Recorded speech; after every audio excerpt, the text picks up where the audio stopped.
నిజంగా యూదుల రాజే, కానీ దేవుడి చిత్తం, తండ్రి చిత్తం అది కాదు. అప్పుడు తండ్రి చిత్తం సిలువ ద్వారా రప్పించాడు. అది కష్టమైన, ఇరుకైన, ఇబ్బంది అయినా ఆ సిలువ ద్వారానే తండ్రి చిత్తంని నెరవేర్చాడు. కాబట్టి ఆ సిలువ ద్వారానే మన అందరికీ రక్షణ ఉంది.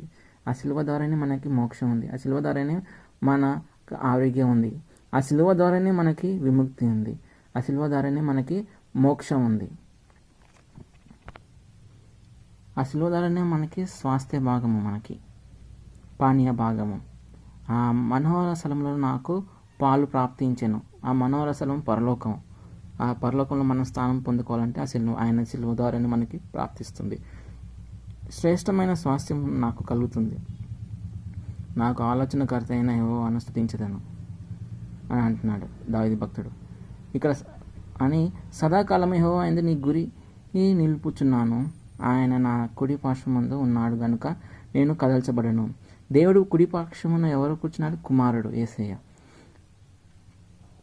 అదే ఇక్కడ వివరిస్తున్నారు. అందువల్ల నా హృదయము సంతోషించుచున్నది, నా ఆత్మ హర్షించుచున్నది.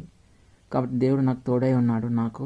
నాకు సంతోషం ఉంది. నేను ఆయనతో అత్తుకొందును. కాబట్టి నేను ఆయన మాటకు లోబడ్డాను. కాబట్టి నేను సంతోషిస్తున్నాను. నన్ను పరలోకం రాజ్యం తీసుకెళ్తాడు ఉన్నాడు కాబట్టి అంటున్నాడు. నీ పరిశుద్ధుని కుళ్ళిపట్ట నీవు జీవ మార్గంలో నీవు నాకు తెలియజేసేదవు. జీవ మార్గంలో నేనే మార్గము, నేనే సత్యం, నేనే జీవము అన్నాడు. నీ సన్నిధిని సంపూర్ణ సంతోషం కలదు. నీ కుడి చేతిలో నిత్య సుఖములు కలవు. ఆయన దేవుడిని అత్తుకోవడం వల్ల సంతోషం కలుగుతుంది. దేవుడి మాటను విని లోబడి ప్రేమించడం వల్ల మనకి సంతోషం కలుగుతుంది. మన జీవితాలలో కూడా, మన ఆత్మీయ జీవితాలలో కూడా దేవుడి మాటకు విని లోబడినట్లయితే మనకి కూడా సంతోషం కలుగుతుంది. ఈ అధ్యాయంలో దావీదు భక్తుడు దేవుడిని శరణు వేడాడు. ఆయనపై నమ్మకం ఉంచాడు. ఆయన రక్షింపబడ్డాడు. అలాగే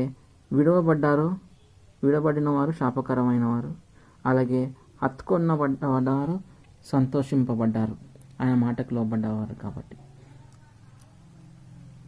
ఈ వాక్యం విని మీరు రక్షింపబడేలాగా ప్రార్థించుకుందాం. మహోన్నతుడైన దేవ, నీ నామానికి మహిమ చెల్లించుకుంటున్నాం.